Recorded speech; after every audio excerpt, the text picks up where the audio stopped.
ahora yo le voy a empezar a hablar de lo que es el sistema de protección no jurisdiccional. O sea, de los que no son de que juicios de amparo ni nada de eso. O sea, esa parte. Y específicamente de lo que son los derechos humanos. Y realmente es como una alternativa del judicial. O sea, no es parte del proceso judicial. O sea, puedes seguir tu proceso del sistema judicial y el proceso no jurisdiccional. Hasta cierto punto, hasta el mismo tiempo, aunque puede llegar a ser complicado y todo eso. Y este llega a ser hasta cierto punto un poco más accesible hacia las personas porque es como que no les da tanto miedo participar en este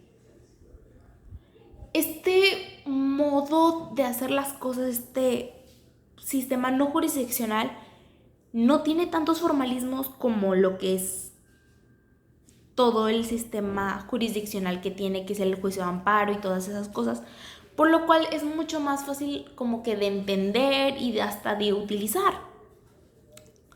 Y este sistema empezó en Suecia de ahí por 1710 a 1715, yo creo que fue más o menos por esos años, por lo que me acuerdo. Y se creó una figura llamada ombudsman, según yo, no, la neta no sé, pero no sé hablar sueco, así que decirlo no lo sé hacer. Y en estas se revisaban lo que hacían las autoridades cuando el rey no estaba. Y este papel que tiene el ombudsman, oh, señor, o sea, no entiendo cómo se dice, profe, perdóneme. Lo tiene en sí, esa situación, ese cargo en sí lo tiene lo que es la Comisión Nacional de Derechos Humanos, o como todo el mundo lo decimos, CNDH, comúnmente conocida como la CNDH. Y en sí la CNDH tiene como que las cosas que puede hacer, o sea, sus...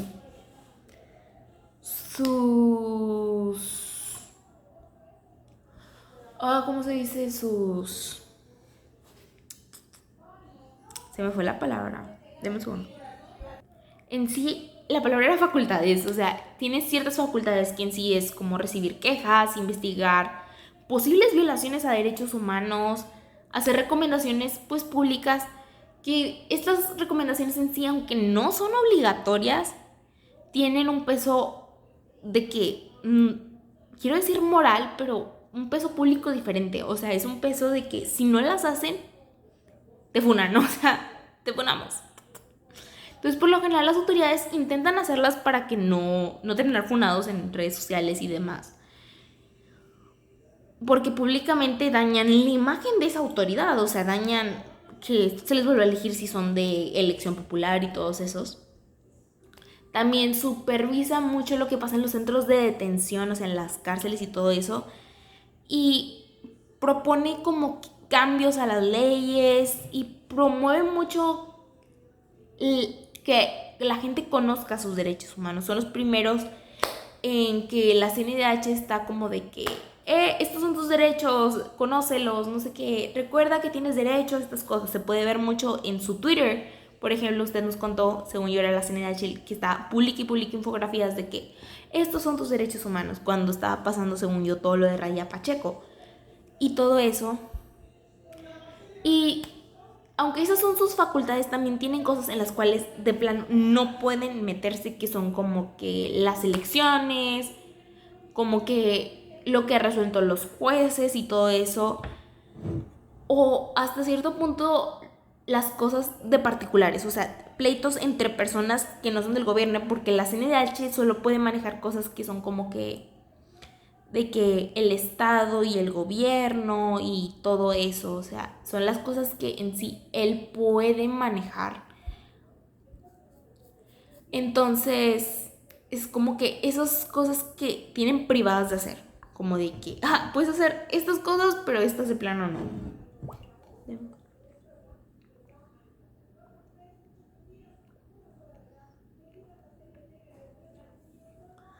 Y en sí, la CNDH está, ¿cómo decirlo?, compuesta, digámoslo, de diferentes cosas, personas y así.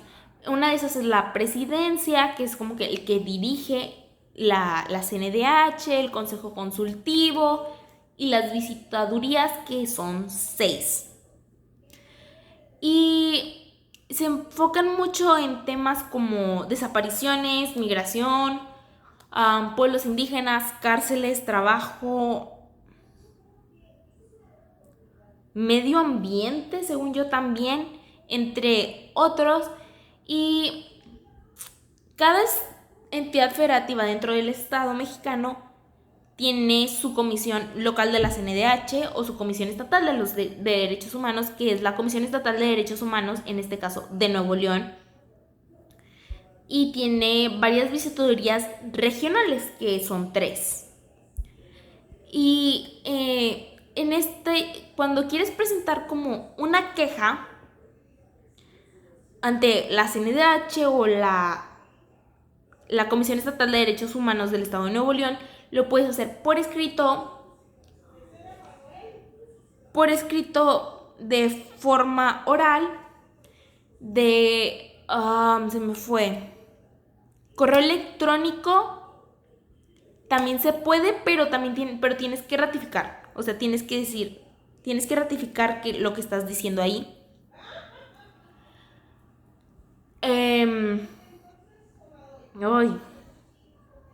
Y primero, cuando esto pasa y vas a hacer, primero esta denuncia llega a pasar por lo que es creo que se le llama la dirección, y se le asigna una visitaduría, y se abre un expediente en donde ¿cómo se llama? Donde se investiga para saber si es posiblemente que sí haya una violación o no existe esta violación. O también se ve si procede o si está fuera de la competencia, o sea, está fuera de las cosas que puede hacer. O sea, si es un tema de derechos humanos como una violación al derecho a la vida o dentro de una cárcel o algo así. O si es un tema más que nada electoral. Si esta queja llega a proceder, se empieza una investigación y ya ellos emiten una recomendación que la autoridad puede aceptar o no aceptar. Y si la llegara a aceptar, tiene que probar que la cumple. O sea, no es simplemente decir, sí lo voy a hacer, sino que tienes que dar pruebas de que sí estoy cumpliendo, estamos haciendo esto para reparar, estamos haciendo esto otro para arreglarlo. Sino que también debes de probar que se está haciendo. O sea, no simplemente pues digo que lo hago y no hago nada. O sea, tengo que demostrar que lo estoy haciendo. Y si no acepta la recomendación de la CNDH o de la Comisión Estatal de Derechos Humanos, en este caso de Nuevo León, tiene que explicar el por qué. Y en caso de que no la acepte la recomendación, en la misma Comisión Estatal de Derechos Humanos o la Comisión Nacional de Derechos Humanos puede llevarlo a una vía más que nada legal, o sea, ya meterlo al tema jurisdiccional, o sea, con juicios de amparo y todas esas cosas.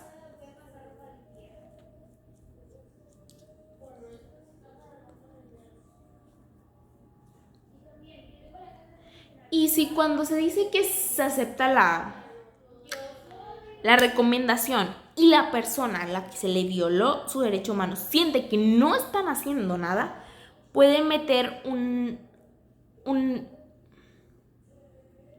medio de inconformidad, que según yo hay 2 tipos, que es la queja por inactividad, y esa solo vale si han pasado 6 meses y no ha habido un avance o algo que te diga de que sí se avanzó, no sé qué.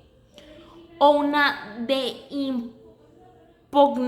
impugnación, si es que no estás de acuerdo con cómo con la resolución, o si dices no se cumplió de plano. Ambos tipos pueden llegar si es en caso estatal, ambas pueden llegar a lo que es la Comisión Nacional de Derechos Humanos, y para que revise el caso, o sea, va a volver a revisar todo para que, para checar que se está haciendo de la manera correcta. Y yo creo esto ya es como que el fin del área no jurisdiccional, y ahora les quiero hablar por el camino jurisdiccional, o sea, el camino, pues digamos, lo legal. Y en una de las cosas que se pueden hacer es que se puede iniciar un juicio de amparo, que sirve para en sí proteger de actos de la... Un juicio de amparo que sirve para protegerte. O sea, este juicio de amparo va a protegerte a ti de las cosas que han hecho las autoridades que en sí están violando tus derechos humanos. Y hay dos tipos, que es el amparo directo y el indirecto. El amparo directo va contra sentencias definitivas, o sea, contra la resolución de un juez y todas esas cosas. Y este se presenta exclusivamente ante los tribunales colegiados. Y el amparo indirecto es contra cualquier acto de autoridad. Y se lleva más que nada ante un juez se lleva exclusivamente ante un juez de distrito. El juicio de amparo tiene varias etapas, y es que se presenta la queja y se empieza a realizar una carpeta de todo lo que pasó, y después se va al juicio de amparo, y después está lo que es la sentencia y la revisión y cómo se llama. Y si todo sigue de la misma manera y dices esto no está funcionando, no sé qué, se puede llevar ya hasta un tribunal colegiado. Este juicio más que nada se rige por principios, digamos, como principios del hecho de decir de que debe de ser iniciado por la persona afectada, y esto solo va a proteger a esa persona. O sea, no va a proteger a todas las personas que les pase lo mismo, sino solo a la persona que interpuso este medio, que puede ser visto como cuando se quería vacunar a los niños de COVID y todo eso. Y muchos papás dijeron, yo no quiero que a mi hijo se le vacune. Impusieron un amparo y a ellos se les valió que no se fueran sus hijos vacunados contra esta enfermedad. Entonces ahí se vale contra solo esa persona, pero digamos, tú tampoco quieres vacunar a tu hijo, pero no impusiste el amparo, no te apoya a ti, apoya solamente a los que lo impusieron. Y para esto para poder llegar a este punto del juicio de amparo, debes haber agotado todo lo demás. No puedes saltarte otra instancia, debes de ser la última. El juicio de amparo es tu última opción. Y en sí, o sea, si llegas a no tener el conocimiento correcto y todo eso, y no la escribes correctamente, en sí, por lo que me acuerdo, el juez o ciertas personas pueden ayudarte a reescribirlo y que sea de la manera correcta para que sea más como que válida y todo eso. Yo creo que esto es más que nada para personas que tienen una discapacidad o una situación por la cual batallan con ciertas cosas y no entienden del todo por una situación que viven, no por que ellos sean ignorantes. No me repruebe. Ahora le voy a hablar de los tratados que usted nos pidió que fuéramos leyendo, que hay varios que México firmó y ratificó su firma, que son para proteger derechos humanos estos son de un nivel más que nada global, y todos en sí tienen sus órganos de supervisión, sus mecanismos, y como informes o quejas individuales, o sea, todos tienen como que sus medios, sus mecanismos, todos no solo son el escrito, sino tienen como que, de que supervisamos que sí cumplas lo que prometiste al adherirte a este pacto. Y algunos son el Pacto Internacional de Derechos Civiles y Políticos, que protege como que casos como el derecho a la vida, a la libertad de expresión, a no ser torturado, a un juicio justo y a votar. O sea, defiende muchos derechos civiles, que son ahorita derechos humanos, y los políticos, como los que no se le protegieron a Goodman de ser votado en ese caso.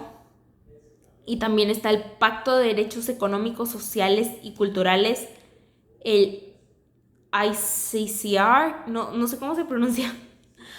Y En este se protegen como que los derechos de salud, de educación, trabajo digno, cultura. Y, o sea, este es como que más que nada progresismo dependiendo más que nada creo que de los recursos del mismo país. O sea, un país que no tiene tantos recursos pero firmó esto, o sea, no se le va a exigir lo mismo que a Estados Unidos, que, o sea, es una potencia mundial que tiene mucho dinero. Y también está el CEDAW, que es la Comisión contra la Discriminación hacia la Mujer. Todas las siglas están en inglés, por cierto. Me acuerdo que usted nos dijo eso. Y este busca más que nada erradicar todas las formas de discriminación y de violencia contra la mujer y garantizarles una igualdad de verdad, no solo en el papel escrita, sino de que sea de verdad, o sea, que sí esté pasando, que sea algo que sí se está valiendo, o sea, no simplemente son palabras, sino de que son acciones que se toman. Y después está la Convención contra la Tortura, en siglas en inglés CAT, por Convention Against Torture. Y en este se prohíbe en sí, pues, la tortura, como dice su nombre, y obviamente obliga a todos los estados que lo hayan firmado, o todos los países, como se les quiera decir, a prevenirla, sancionarla. Y como en el caso Del Campo Dog, que ellos basaron todo su caso en una confesión a base de tortura, que no sean admisibles estas pruebas, sino de que deben de... Estas pruebas no se pueden, ¿cómo se llama? No se pueden hacer valer.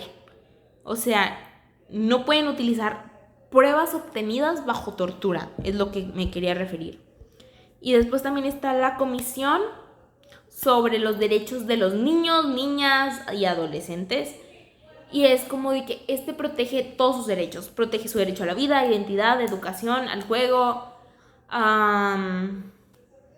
Protege a los niños de abuso laboral, sexual y de otro tipo de abusos, de la explotación, porque también los niños sufren abusos y explotaciones. Y, o sea, no por ser niño te salvas, o sea, mugre sociedad, la neta. Y también está la Convención sobre los Derechos de las Personas con Discapacidad, que promueve la inclusión a todas las personas que sufren una discapacidad mental, física, y los protege en todos los ámbitos de su vida, o sea, en su ámbito laboral, en su ámbito personal, o sea, los protege completamente porque la neta está bien, o sea, ellos no tienen la culpa de las discapacidades que tienen y tienen que vivir con esas discriminaciones. Entonces, esta convención lo que busca es que se les protege, que todo se les trate igual. A todas esas personas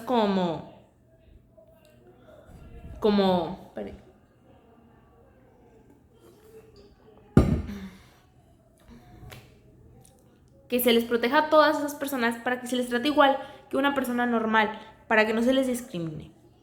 Y también está la ICRMW, que según yo es la Convención para los Trabajadores Migrantes y a sus familias.